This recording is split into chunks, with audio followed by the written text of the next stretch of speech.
Anne Applebaum's Twilight of Democracy, The Seductive Lure of Authoritarianism. I initially checked out this book because I read Red Famine, which is another book by Applebaum about the Holodomor genocide in Ukraine. By all means, if you have not read Red Famine, I would recommend doing so if you wish to understand the Soviet-Russian imperial legacy in Ukraine. I have nothing but the sincerest respect for that thorough historical overview of one of the biggest mass murders in the 20th century, and by extension, I have respect for Anne Applebaum as well. That said, this book, Twilight of Democracy, is very different from Red Famine, both in genre and tone. What Anne Applebaum is attempting to do in this book is describe what she believes are essentially one-party authoritarian regimes that, in her opinion, threaten democracy. Her main target is perhaps Poland's Law and Justice Party, but she also addresses Hungary's Fidesz Party, Spain's Vox Party, and a bit of Donald Trump, who was dealing with the pandemic when she wrote this. As you can imagine, it's kind of impossible to review this book in a nonpartisan manner. Now, it just bears mentioning that if you are unaware, Anne Applebaum has close ties to Law and Justice's political opposition, namely Civil Coalition, which used to be called Civil Platform. Even though Applebaum was born in America, raised in England, her husband, Radek Sikorski, is a Polish politician who is very prominent in Polish politics as a Minister of Foreign Affairs and a Deputy Prime Minister for Civil Coalition. Well, he has an impressive resume, including the negotiated settlement with Yanukovych during the Revolution of Dignity, and Applebaum is certainly informed enough to write about Polish politics. To take her word on what is a dictatorship in Poland is kind of like asking a Republican to write a book about how crooked Hillary Clinton is. They probably could tell you something factual, maybe about the email scandals, questionable funding via the Clinton Foundation, or Clinton spying on Bernie Sanders' campaign, and all of this might be true, but at the end of the day, it would be obvious why they're telling you these things about Hillary Clinton. I have the same skepticism for Anne Applebaum's take on what she considers to be a threat to democracy. She starts her book describing a social gathering she held in the 1990s, in which various people who were considered center-right in the early 2000s were her guests. The party, I think, was a New Year's party in 1999 going into 2000. When she says center-right, it's important to note that this is the context of late 90s former communist Poland. Essentially, most liberals could be considered center-right in contrast to the authoritarian communist party that preceded it. Center-right means they're not left-wing pro-communist Poles. However, as the center-right began to fragment into what she calls far-right and center-liberal, different views emerged than the views from the 90s. Today, that is 2020, when she wrote this book, Poland's politics more closely resembles America's Democrat versus Republican dichotomy, as opposed to the center-right versus communist dichotomy. As a result, a lot of people who she saw as political allies in the 2000s, people who were even her friends, are now her political opposition. In her description and perspective, these people changed as they consolidated power in Poland's Law and Justice Party. Well, she does describe some rather indefensible actions from PiS, or Law and Justice Party. She's attacking a political party that is both pro-life and pro-Ukraine. As a Catholic who lived in Ukraine, I find this upsetting. I think the sanctity of life for unborn fetuses, embryos, zygotes is a human right, more important than other grievances. But leaving that aside, I think she does have some legitimate grievances with the PiS party.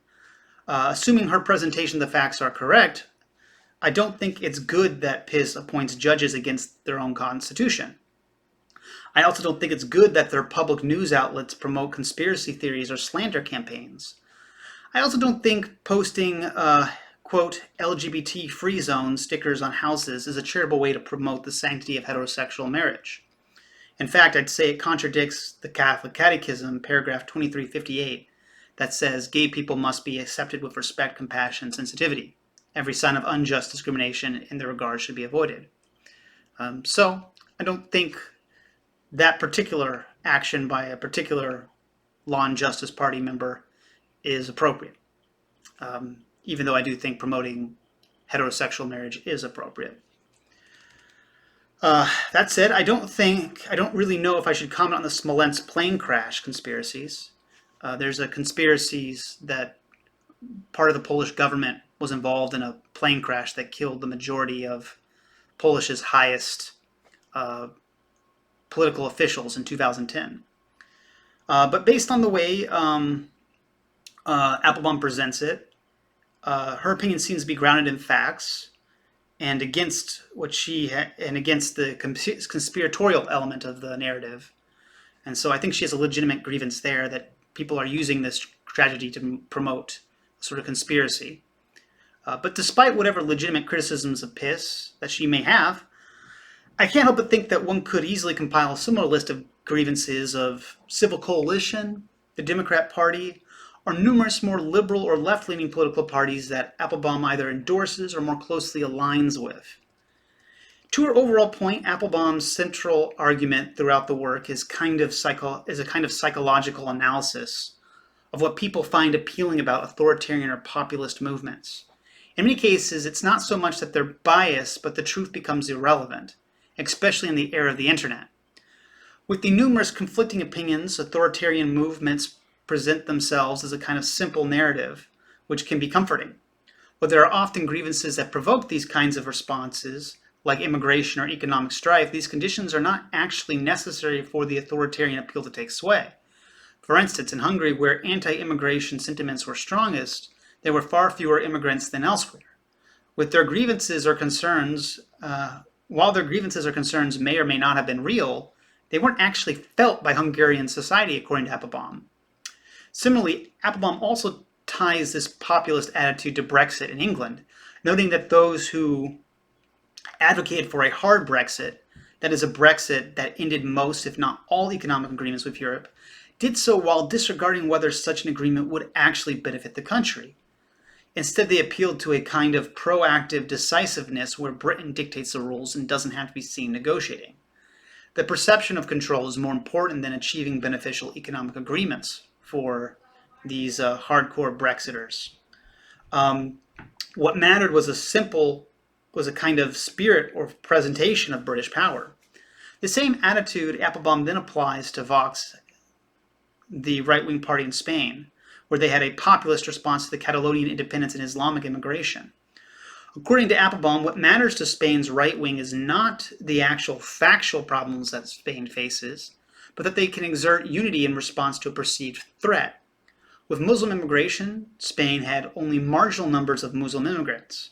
Most of their immigrants are from Latin America, but because Spain's historical view of itself is as a resistance to Muslim expansionism, this message proved politically powerful, and to Applebaum, this is what benefits totalitarian regimes. Applebaum notes that authoritarian, totalitarian, dictatorial regimes have always existed, but Lenin is responsible for creating the single-party political system, and that is what we're seeing in authoritarian regimes both today and previously in the 20th century. On this point, she is pretty well researched on Bolshevism and can provide the parallel that help make her case. In her opinion, Poland's Law and Justice Party is inspired by Bolshevism in the sense that it is not so much one ruler, but an authoritarian groupthink based around a lie. In the Soviet Union, you had a lie that the state controlled what was true. Applebaum quotes Timothy Snyder, who notes that while totalitarian regimes like 1930s Germany and the USSR required a big lie, these other groups like Viktor Orban's Fidesz party instead require a medium-sized lie. The claim that immigrants are going to replace them, that Soros is calling all the shots, and that Hungarian society needs to collectively resist these forces are examples of medium-sized lies that Orban could use to consolidate power. For my part, I don't think Applebaum is entirely wrong. Politics does tend to place convenient narratives above realistic and feasible solutions. We also do see politicians take advantage of crises in order to consolidate control. And this is totalitarianism 101.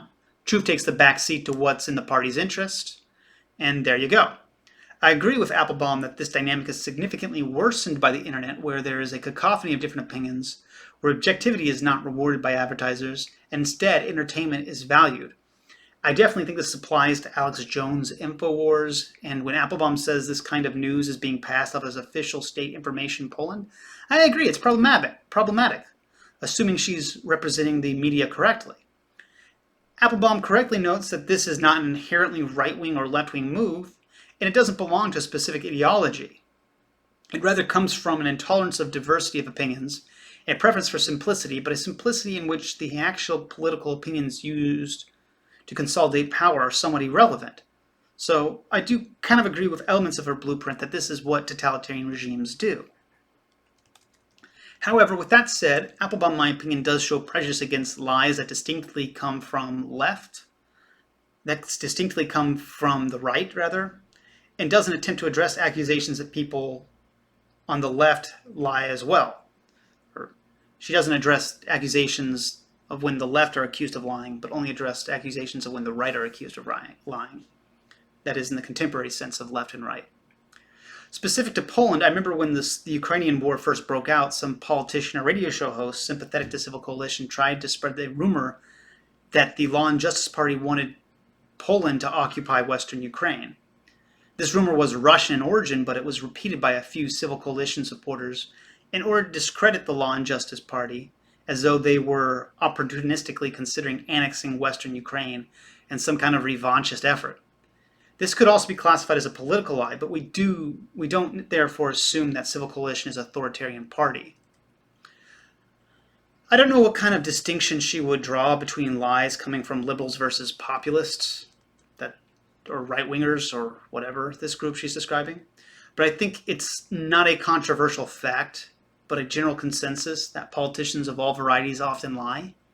Maybe lies like ones about Joe Biden's health being great are not central enough to be a unifying lie that can describe an entire agenda. Immigration and Soros conspiracies are perhaps more essential to Hungary's politics.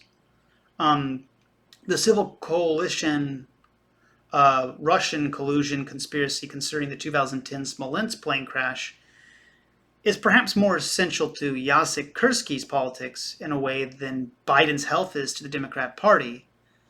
But I don't really know what distinction she would make there. The fact that there's a lot of lying in politics and that there are assaults on truth, in my opinion, seems to be more a symptom of democracy as opposed to an explicit attack on democracy.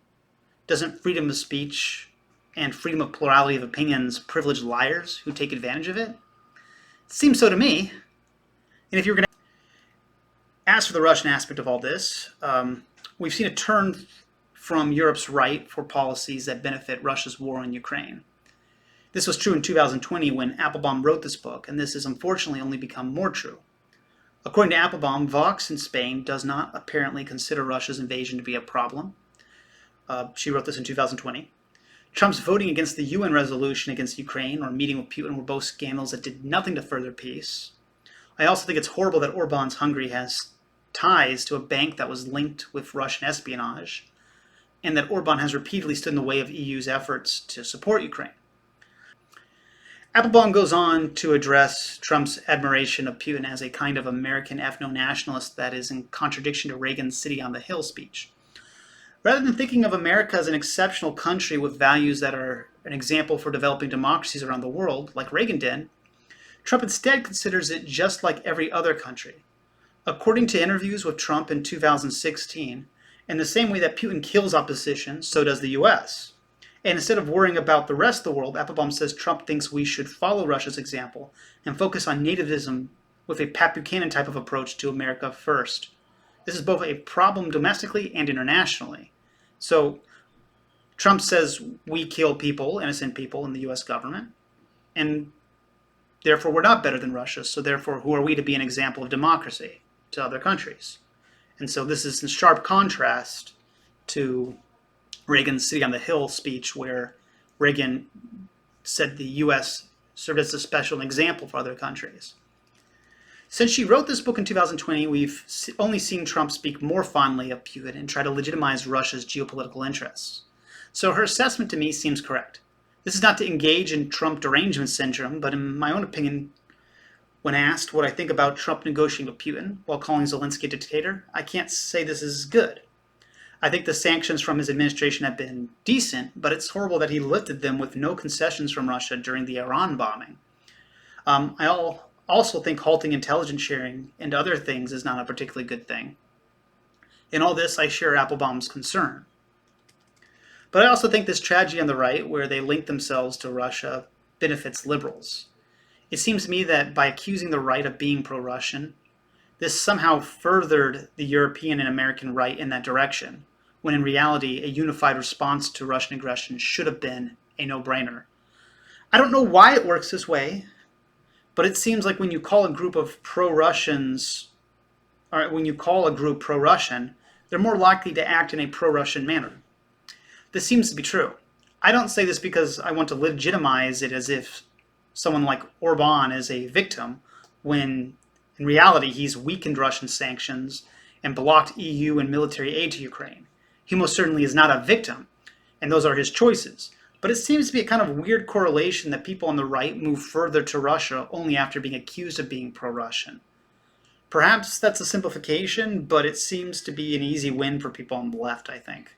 They call someone pro-Russian, then that someone goes and does stupid pro-Russian things. This seems to be what's happening, and they don't even try to vindicate themselves. It's like they're doing it just to own the libs. Ultimately, while this may benefit Democrats, it's a loss for the United States as a whole. And this is why Republicans like the late Lindsey Graham or Nikki Haley, Joe Wilson, or Brian Fitzpatrick are and were so important. Rest in peace, Lindsey Graham. You're in my prayers. In the end, Applebaum makes the right points that those who advocate classical liberal views have to do so in the face of those with different values. She says this. She cites Jefferson, who never promised that democracy would be easy or comfortable, but said that it would instead require active participation so as to avoid going the same route as the French Revolution. I don't disagree with this. Yet her own rhetoric seems to put liberals on a pedestal as though their tolerance is the only thing standing between Europe and a totalitarian authoritarian state. I don't know about that. Just because she's relatively centrist doesn't mean she's impervious to autocracy. Similarly, just because she approves of liberal institutionalism doesn't mean she respects the rights of everyone who may use or be affected by such institutions. I appreciate that she distinguishes Trump and the current European right from Reagan, but she's not exactly trying to work across the aisle. The irony is a bit obvious when she classifies her opponents as against democracy for the crime of having different opinions on things like immigration or same-sex marriage. She even goes a step further, accusing them of being against reality when she won't acknowledge that they may actually be motivated by real things. When she mentions Justin Sullivan, and that Justin Sullivan found it noteworthy and interesting that they used to be friends, she claimed he changed, while he claimed that she changed. I kind of suspect that they both might be correct, but that he might be more correct in saying that she changed, I think. She lumps Trump, Orban, Vox, PIS, and Brexit together, which also might not be the most nuanced take either. With all this said, I do think it's a good book for understanding politics in Europe. And Applebaum maps out her perspective fairly clearly and gives a framework in which you can approach her center-left politics in Europe. I'm definitely critical because this touches on domestic politics, and everyone's got an opinion on domestic politics. But I do appreciate her insight. There probably aren't too many texts written in English from popular authors detailing Polish politics on the same level as Applebaum can do in her book.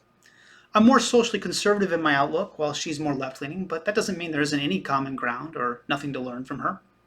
For that alone, this is a useful book, and I enjoyed it. It won't really tell you much about Russia's actions in Eastern Europe or about Ukraine, but it does give you a sample of dialogue about how Russia is being discussed in relation to Eastern Europe as well as elsewhere. In any case, if you like this video, be sure to like, share, and subscribe.